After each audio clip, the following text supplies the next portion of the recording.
Assalamualaikum warahmatullahi wabarakatuh. Bismillahirrahmanirrahim. Alhamdulillahirabbil alamin. Wassalatu wassalamu ala sayyidil mursalin nabiyina wa habibina wa syafi'ina Muhammad bin Abdullah wa ala alihi wa ashabihi wa man ihtada bihadihi wa istanna bisunnatihi ila yaumiddin, amma ba'd. InsyaAllah kali ini kita akan melihat beberapa persoalan berkenaan dengan wuduk pada ketika kita melakukan mandi, sama ada mandi wajib ataupun mandi sunat. Sebagaimana kita sedia maklum, sabit daripada hadis Nabi kita Muhammad SAW, para sahabat menceritakan kaifiat Nabi SAW mandi. Di antaranya adalah Nabi akan mengambil wuduk sebelum baginda menyempurnakan mandi. Jadi persoalan sekarang ini, bila masa wuduk itu, di awal mandi ke ataupun di hujung mandi. Kebiasaan orang Melayu, selepas dia mandi, dia akan ambil wuduk. Tapi yang kita perhatikan kaifiat yang dilakukan oleh Nabi SAW, Nabi mengambil wuduk sebelum menyelesaikan mandi, yang tidak ditemui hadis selepas mandi Nabi mengambil wuduk. Jadi kita ingin melihat dalam fiqh, dalam mazhab Syafi'i sendiri itu bagaimana kupasan alim ulama mazhab Syafi'i berkenaan dengan masalah ini. Dan di samping kita ingin juga melihat bagaimana niat ketika niat wuduk yang kita ambil ketika mandi itu, adakah kita meniatkan untuk mengangkat hadas kecil ataupun kita niatkan melakukan perkara sunat ketika mandi. Tuan-tuan dan puan sekalian, kitab yang kita akan rujuk beberapa kitab insya-Allah, dan semuanya syarah kepada matan Al-Yaqut An-Nafis. Jadi kitab yang pertama kita akan melihat kitab yang bernama Al-Minhaj Al-Qawim. Al-Minhaj Al-Qawim, syarah ini bukan syarah Yaqut An-Nafis. Al-Minhaj Al-Qawim, syarah kepada Al-Muqaddimah Al-Khadramiyah. Kitab Minhaj Al-Qawim ini ditulis oleh ulama ataupun tokoh mazhab Syafi'i yang tidak asing lagi, iaitu Al-Imam Ibn Hajar Al-Haythami. Ini kitabnya, dalam bentuk PDF, photostat yang dimasukkan dalam, boleh di-download. Ini Al-Minhaj Al-Qawim, syarh على المقدمة الخضرمية في فقه الشافعي. المنهاج القويم ditulis oleh Syihabuddin, Al-Imam Syihabuddin Abil Abbas Ahmad bin Muhammad Ibn Hajar Al-Haythami Al-Mutawaffa sanah 973, tahun 973 Hijrah. Beliau mensyarahkan satu kitab yang masyhur juga dalam mazhab Syafi'i, iaitu Al-Muqaddimah Al-Khadramiyah oleh Al-Imam Abdullah bin Abdul Rahman bin Abi Bakr Bafadl Al-Khadrami, yang meninggal tahun 918 Hijrah. Okey. Jadi bab yang ataupun persoalan yang ingin kita kaji berada dalam muka surat 50. Okey. Jadi kita tengok matan dulu sebentar lalu. Secara kita tak baca matan secara detail kerana yang kita nak fokuskan adalah wuduk ketika mandi. Wasunanuhu, qal musannif sahibul matn, wasunanuhu ay sunanul ghusli, dan perkara-perkara yang disunatkan ketika mandi, al-istiqbalu, menghadap kiblat. Istiqbal iaitu menghadap kiblat. Wa tasmiyatu, membaca bismillah maqrunatan bin niyati, dengan diiringi bersama niat mandi. Wa ghaslul kaffaini, dan membasuh dua tangan hingga pergelangan tangan. Wa raf'ul adza, kemudian membuang kekotoran yang ada di badan. Okey.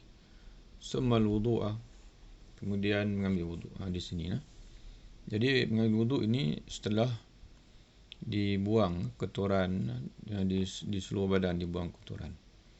Dalam perincian dilakukan oleh para ulama, kata mereka pada ketika membuang kekotoran di tubuh ini, termasuk di antara pusat dan lutut, itu disertai bersama niat mandi. Kita sudah sertai bersama dengan niat mandi. Okay. Supaya kita tak perlu lagi nanti ketika mandi, terutama sekali selepas kita ambil wuduk, tak perlu lagi kita menyucikan dan juga memandikan kawasan tersebut, kerana dibimbangi akan tersentuh pula kubur dan dubur. Jadi menyebabkan wuduk kita akan terbatal dan perlu pula kita mengulangi wuduk selepas daripada mandi. Itu mungkin punca itulah yang menyebabkan orang Melayu bila dia tidak melihat teknik mandi sebagaimana, ataupun tidak melaksanakan cara mandi sebagaimana yang difatwakan oleh ulama, itu menyebabkan timbul was-was, dia terpegang kubur dan dubur dan sebagainya, menyebabkan dia perlu ambil wuduk semula. Jadi untuk mengelakkan kita perlu mengambil wuduk semula, maka kita kena selesaikan sebelum kita mengambil wuduk. Kita kena selesaikan di antara pusat dan juga lutut. Kita raf'ul adza, membersihkan kekotoran. Mungkin kita berak, kencing sebelum kita mandi itu, kita bersihkan, dan pada masa yang sama kita menghadirkan niat mengangkat hadas. Jadi nanti berikutnya tak perlu lagi lah kita nak sucikan di antara pusat dan juga lutut itu. Summal wudu, kemudian setelah itu kita mengambil wudu. Summa ta'ahudu mawadil itaf, kemudian kita merhati, kita melakukan menyampaikan air dengan memastikan air sampai di tempat-tempat yang berlipat. Tempat-tempat yang berlipat, menyampaikan air, ta'ahudu, kawasan-kawasan tempat yang berlipat. Seperti telinga, dia panggil tabaqat, lipatan-lipatan di perut. Okey, wal muq dipanggil dipanggil apa? Ekor mata ataupun bahagian yang biasa timbul tahi lalat, muncul tahi lalat tu. Okey, kawasan mata lah, kawasan di kiri mana di mata kita tu dipanggil bahagian kelopak mata tu ada dipanggil ekor mata. Ada bahagian dipanggil bahagian yang biasa timbul, kita panggil tahi mata di situ, iaitu al-muq. Okey. Wal lihaz wa tahtul iqbal min anfi wal udhuni. Okey. Kawasan-kawasan berlipat lah, kawasan-kawasan yang agak tersembunyi, begitu. Okey. Wa takhlilul usul sya'ri salasan, kemudian kita mensela-sela akar rambut salasan sebanyak 3 kali. Biyadihi al-mablulah, dengan tangannya yang dibasahi air. Sumal isabah al-ra'si, kemudian setelah itu barulah tuang air ke atas kepalanya. Summa ala syiqil ayman, kemudian menuang air di sebelah kanan tubuh. Summa al-aisar, kemudian sebelah kiri tubuh. Wa tikrar salasan, dan diulangi 3 kali. Wadalku fi kulli marah, dan juga menggosok. Kita gosok dengan tangan pada setiap kali kita menyampaikan menuangkan air ke tubuh. Wasishabun niyah, di samping kita mengiringkan niat. Makna jangan kita panggil apa, sepanjang kita mandi itu kita istishab an-niyah. Mana ishab ni mana kita orang kata apa, pastikan niat itu bersama niat. Mandi itu bersama dengan niat. Okey. Jadi begitulah, sebab sikit kita baca juga matan kita ni, untuk kita lihat cara mandi. Tapi fokus kita tu adalah wuduk. Okey, tengok wuduk kata dia. Jadi setelah kita basuh tangan, kemudian kita menyucikan, buang kekotoran pada tubuh, termasuk pusat, di antara pusat dan lutut. Di kawasan itu kita angkat hadas siap-siap. Setelah itu kita ambil wuduk. Okey. Jadi kita fahamlah di sini bahawasanya dalam mazhab Syafi'i sendiri, mengambil wuduk ialah sebelum menyempurnakan mandi, bukan di hujung mandi. Okey. Summa ba'da izalati, kemudian setelah kita membuang kotoran di badan, al-wudu, mengambil wuduk al-kamil, wuduk yang sempurna. Wuduk yang sempurna. Okey. Lil ittiba, sebagai mengikuti Nabi sallallahu alaihi wasallam. Fa ta'khiru aw ba'du an al-ghusli khilaful afdal. Okey, tengok dia sebut ya. Dia kata menganjakkan wuduk sehingga ke hujung mandi, fa ta'khiruhu. Okey, aw ba'dahu, ataupun menganjakkan sebahagian wuduk. Kerana di sana ada qaul yang menyatakan bahawa kita ambil wuduk dengan menangguhkan kaki untuk kita lakukan selepas di hujung sekali, selepas selesai daripada mandi. Melewatkan wuduk ataupun sebahagian daripada mandi, iaitu dengan dilakukan selepas mandi, khilaful afdal, menyanggahi yang terbaik. Harus boleh nanti ada satu kitab lagi kita akan baca, dia sebut ambil wuduk ini di awal pun boleh, awal mandi boleh, tengah mandi boleh, di hujung mandi pun boleh. Maknanya selepas selesai mandi, hujung sekali ambil wuduk. Tapi yang terbaik ni ialah di awal mandi, kerana itulah yang mengikuti sunnah Nabi SAW, sebagaimana disebut sini al-kamil lil ittiba, ini ittiba' Nabi SAW. Wa yanwi bihi, dan berniat dengannya, dengan wuduk itu. Okey, berniat sunnatal ghusli, melakukan perkara yang disunatkan ketika mandi. In tajarradat janabatuhu anil hadasil asghar, jika sunyi, jika bebas janabahnya itu daripada hadas kecil. Jadi maknanya dia hanya berjunub saja tapi tidak berhadas kecil. Mana ketika berjunub itu dia tidak batal wuduk, cuma berjunub. Jadi dia tidak ditimpa dengan hadas kecil. Hadas kecil ni dihilangkan dengan wuduk. Jadi oleh kerana dia hanya berlaku hadas besar kepada dia, tidak berlaku hadas kecil, mana wuduk yang tidak batal, maka tak perlu dia mengangkat hadas besar, hadas kecil. Maka kata dia di sini, wa yanwi bihi, hendaklah berniat dengannya, dengan wuduk itu, akan sunnatul ghusli, melakukan perkara yang disunatkan ketika mandi. In tajarradat, jika dia berada dalam situasi bebas janabahnya itu daripada al-hadasil asghar, daripada hadas yang kecil. Mana dia hanya keluar mani tapi tak berlaku kentut. Maknanya sebelum dia berjunub tu lah, tak berlaku kentut, dia tak sentuhan lelaki perempuan, dan dia tak kencing, tak berak, tu. Dia hanya keluar mani. Okey. Jadi di antara tasawur yang diberikan oleh kitabnya adalah macam mana berlaku seseorang itu berjunub tapi tak berlaku hadas kecil. Kalau dia tidur sekalipun, dia mimpi dalam tidur, sudah tentu dia tidur atas katil, dan tidur tanpa tetap kedudukan punggung atas lantai itu membatalkan wuduk. Jadi macam mana nak tasawurkan? Dan seorang itu dia bermimpi, dia berhadas besar, berjunub tapi tidak berlaku hadas kecil. Di antara yang ulama tasawur ni ialah kalau seorang itu dia tidur sambil duduk. Dia tidur sambil duduk, di mana papan punggungnya itu rapat ke lantai atau ke tanah. Macam kita lah, kita tidur di masjid. Tidur di masjid. Ketika tidur sambil duduk itu, mata kita terlelap, terpejam, dan pada ketika itulah kita mimpi bersetubuh, katalah. Dan mimpi bersetubuh, keluarlah mani. Jadi keluar mani itu mendatangkan janabah. Adakah wuduk batal? Tak batal.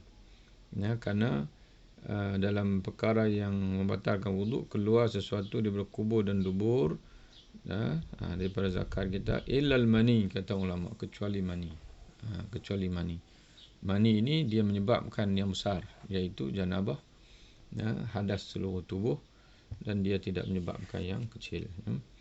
Itu di antara tasawurnya. Jadi kalau orang yang begitu, maka dia wajib janabah, mandi junub, tapi tak wajib ambil wuduk. Jadi sebab itu ketika dia ambil wuduk semasa mandi, dia niat sunnatul ghusli, untuk melakukan sunat mandi, wuduk yang disunatkan ketika mandi. Wa illa, jika tidak, kata dia, jika tidak sunyi janabahnya itu daripada hadas, maknanya berlaku pada dia itu bukan saja junub saja, tapi juga turut berlaku kepada dia itu hadas kecil, batal wuduk. Sebagai contoh kita sebut tadi, dia bermimpi ketika tidur, dan tidur itu tidak tetap kedudukan punggung atas lantai, maka berlaku kedua sekali, wuduk membatal. Pada masa sama junub pun berlaku.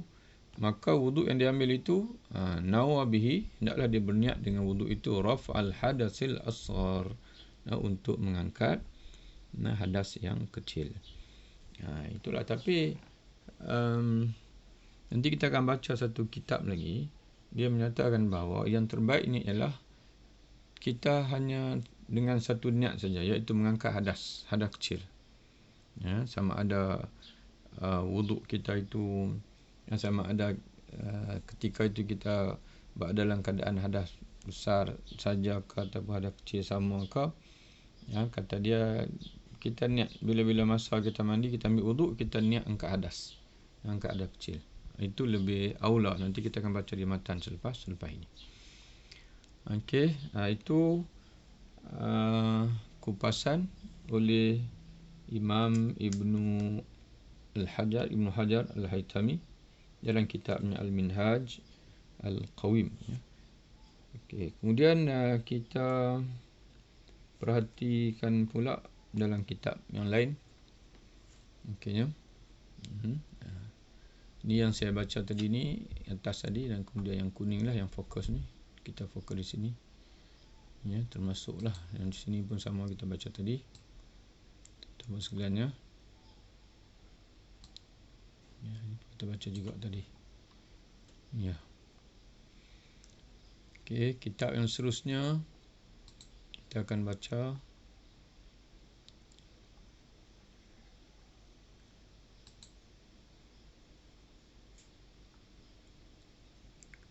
ini pun sama juga.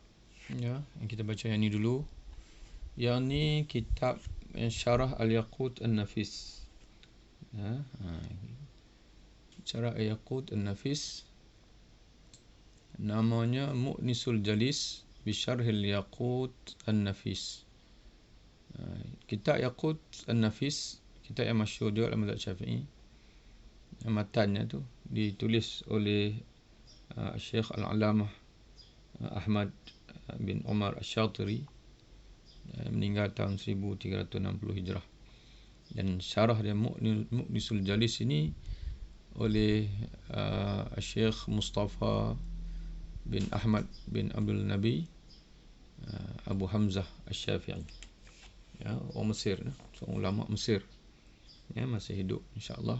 Semoga Allah Ta'ala memberi umur yang panjang untuk beliau berkhidmat pada agama, insya-Allah. Okey, kita perhatikan apa tulisan dia. Kena ada benda baru yang bermanfaat untuk kita di samping maklumat tambahan tadi. Ini Al-Mu'nisul Jalis, muka surat 76, yang berkait dengan kita. Okey, kata dia sunanil ghusli. Di antara perkara yang sunatkan ketika mandi ialah al-wudu'u qablahu mengambil wuduk qablahu, yakni sebelum qablahu qabla al-ghusli, sebelum mandi, sebelum menyempurnakan mandi. Itu sunat yang paling afdal. Namun di nota kaki di bawah, ini yang kita nak tengok ni. Kata dia, walau tawadda'a asna' al-ghusli, kalaulah seseorang itu mengambil wuduk ketika tengah mandi, makna bukan sebelum mandi. Yang terbaiklah sebelum mandi. Tapi kalau dia buat tengah mandi, macam mana? Okay. Sama ada sengaja ataupun kerana dia terlupa buat sebelum mandi. Bila dia dah mula, dah basuh kepala, bila nak basuh badan saja baru teringat kata tak ambil wuduk lagi. Okay. Kata dia, walau tawadda'a asna' al-ghusli au ba'dahu, kalau dia ambil wuduk tengah-tengah mandi ataupun setelah mandi, hasala lahu aslu sunnah, terhasil baginya, dia panggil sunnah secara asalnya. Asasnya, pada asasnya terhasil sunnah. Dia dapat pahala lah. Pahala sunnah mengambil wuduk ketika mandi. Tapi tak sebanyak. Walakin kata dia, laki afdal taqdimuhu. Akan tetapi yang terbaik ialah mendahulukan wuduk sebelum menyempurnakan mandi. Sebelum menjurus air ke kepala dan seterusnya badan dan kaki. Wa yukrahu tarkuhu, dan makruh meninggalkannya. Makna makruh, dan kita meninggalkan wuduk, sunat mengambil wuduk ketika mandi. Jadi mengambil wuduk ketika mandi tidak wajib, sunat. Boleh kita buat di awal, di tengah ataupun di hujung selepas mandi, tapi yang afdal ialah di awal mandi. Jadi makna di sini, kalau seseorang itu katakanlah dia angkat hadas dengan ikut tadi turutan tadi, dia basuh tangan dan siku, dia mula dengan pergelangan tangan, kemudian dia suci pusat hingga lutut, termasuk najis-najis yang ada di badan, pusat hingga lutut. Okey. Di samping dia menghadirkan niat mandi. Dia angkat hadas, siap dah. Ketika dia membasuh kawasan pusat dan lutut. Kemudian dia menjurus air ke kepala, mandi kepala, dan dengan niat mengangkat hadas, kemudian dengan tubuh sampai ke kaki, dan dia tidak sentuh lagi kawasan antara pusat dan lutut kerana dia sudah pun memandikannya tadi dan mengangkat hadas tadi. Okey, apa berlaku pada mandi dia? Mandi dia sah. Adakah dia perlu ambil wuduk sebelum mandi? Tak perlu. Kerana dengan dia mandi itu, dia sudah menghilangkan hadas daripada seluruh tubuhnya. Habis dia tak ambil wuduk pun, maka wuduk ketika mandi hukumnya sunat. Wuduk ketika mandi hukumnya sunat. Dia tak dimasukkan ulama dalam senarai rukun mandi pun. Dia masuk dalam senarai, dia panggil sunat mandi. Jadi yang menjadi masalah, kita perlu ambil wuduk selepas mandi itu, apabila kita telah menyentuh kawasan pusat dan lutut, iaitu melakukan perkara, salah satu perkara yang membatalkan wuduk iaitu menyentuh kubur dan juga dubur. Boleh fahamnya tuan-tuan sekalian di situ ya. Jadi bagi tuan-tuan sekalian yang dah selesai mandi, tiba-tiba terlupa ambil wuduk tadi, sunat, masih sunat untuk kita ambil wuduk walaupun selepas mandi, walaupun tidak sebaik kalau kita ambil wuduk sebelum menyempurnakan mandi tadi.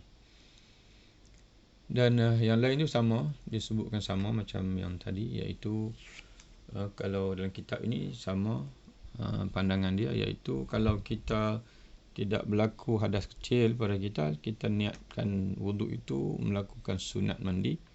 Berwuduk, kita ambil wuduk dengan niat melakukan perkara yang disunatkan ketika mandi. Tapi kalau kita pada yang sama berhadas kecil, kita niat untuk mengangkat hadas asghar, hadas kecil. Kemudian kita tengok kitab kita yang terakhir, juga syarah kitab kita terakhir ini adalah syarah Muqaddimah Al-Khadramiyah. Jadi dua kitab yang kita baca ini syarah kepada Muqaddimah Al-Khadramiyah, kitab yang pertama tadi dan juga kitab yang ini, dan kitab yang tengah-tengah tadi, yang kedua tadi adalah syarah Yaqut An-Nafis. Jadi kitab kita yang ketiga ini iaitu syarah Al-Muqaddimah Al-Khadramiyah yang diberi nama Bushral Karim bi Syarhi Masail At-Ta'lim. yang ditulis oleh Syekh Al-Alim Al-Faqih Al-Muhaqqiq Sa'id bin Muhammad Ba'ali Ba'ish Ad-Daw'ani Al-Khadrami Asy-Syafi'i. Ini ulama al-mazhab Syafi'i lah. Dia mensyarahkan Muqaddimah Al-Khadramiyah. Ya, Al-Muqaddimah Al-Khadramiyah. Ya.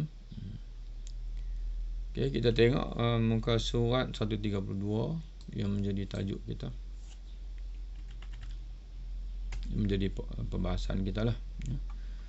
Kita tengok ada kata dia wayanwi. Ini kita nak fokuskan kepada niat. Macam mana kita nak berniat wuduk, ketika wuduk, kita ambil wuduk semasa mandi ni. Tadi kita sebut dah tadi. Pengarang dua pengarang kitab kita sebelum ini, dia kata kalau kita bebas daripada hadas pada ketika itu, kita niat sunnatul ghusli.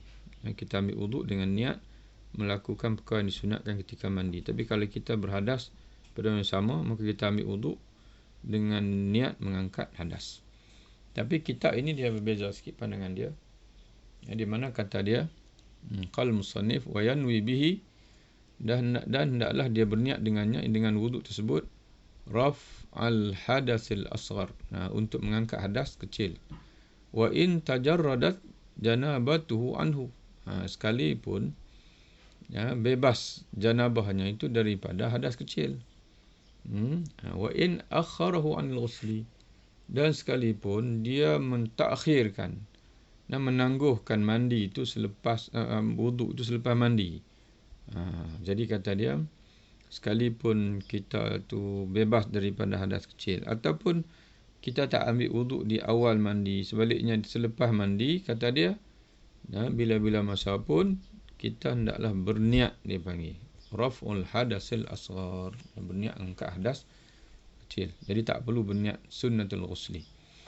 Kenapa kata dia khurujan min khilaf, sebagai keluar untuk mengelak daripada khilaf. Khilaf al-qail, pandangan yang berkata bi adamin dirajil asghari fil akbar, tidak dipanggil tersusunnya yang kecil itu di bawah yang besar. Kalau kita pandangan yang masyhur dalam mazhab Syafi'i, kita tak perlu lagi berniat mengangkat hadas kecil ketika mandi, sebab hadas besar itu, dengan melakukan hadas besar itu terangkum di dalamnya menghilangkan hadas kecil. Kerana hadas kecil ni hanya berlaku pada sebahagian tubuh, muka, tangan, siku, kepala dan juga kaki. Tapi bila kita mandi, kita buat semua tu, kita basuh semua itu. Itu pandangan yang masyhur. Tapi dalam pandangan di sana ada juga pandangan yang kata tidak, mandi, wuduk. Makna mandi pun wajib, wuduk pun wajib. Okey. Tapi dalam mazhab Syafi'i, wuduk ketika mandi itu sunat saja. Wuduk ketika mandi hanyalah sunat sahaja. Okey. Wa min khilafi, dan juga bagi keluar, untuk keluar daripada khilaf. Okey. Perbezaan pandangan, khilaf perbezaan pandangan. Al-qail, pandangan yang berkata inna khurujal mani, bahawa keluar mani itu yang qudul wudu, membatalkan wudu. Beza dengan mazhab Syafi'i, keluar mani tidak membatalkan wudu. Bila keluar kencing dan sebagainya, mandi batal wuduk, tapi keluar mani tidak batal wuduk. Tapi ada pendapat di sana yang menegaskan keluar mani pun batal wuduk. Jadi meraihkan pendapat itu, maka kita ambil wuduk semasa mandi itu dengan niat mengangkat hadas. Kama bayyantuhu fil asli. Okey, demikianlah tuan-tuan sekalian. Mudah-mudahan perkongsian kita pada kali ini beri manfaatlah pada kita bersama, insya-Allah. Dan sengaja ana buat sesi pembacaan kita ini untuk lebih jelas untuk ana sendiri dan juga untuk tuan-tuan dan puan sekalian yang berminat lah untuk mendalami fiqh Syafi'i ini. Kita baca direct daripada para ulama kita. Kadang-kadang kalau kita cerita tanpa melihat dengan satu persatu, merenung ibarat-ibarat yang disebut oleh ulama itu, mungkin kita terlepas pandanglah perkara yang penting, ataupun mungkin kesilapan dalam menceritakan. Dan cuma ana peringatkan kepada tuan-tuan sekalian yang juga menguasai bahasa Arab, fiqh dan sebagainya, kalau ada kesilapan, kekeliruan dalam penerangan yang anda lakukan dalam menterjemah dan juga mentasawurkan kefahaman yang dimaksudkan oleh para penulis, para ulama kita itu, tuan-tuan boleh betulkan insya-Allah di bahagian komen dalam YouTube itu. Dan anda sangat-sangat mengalu-alukan dan mengucapkan terima kasih sangat-sangat kalau tuan-tuan sudi betulkan. Dan anda tidak mendakwa kupasan anda ni tepat, sebenarnya mungkin ada kekeliruan, dan kerana anda pun cuba memahami berdasarkan ilmu alat yang ada pada anda. Wallahu a'lam bissawab. Assalamualaikum warahmatullahi wabarakatuh.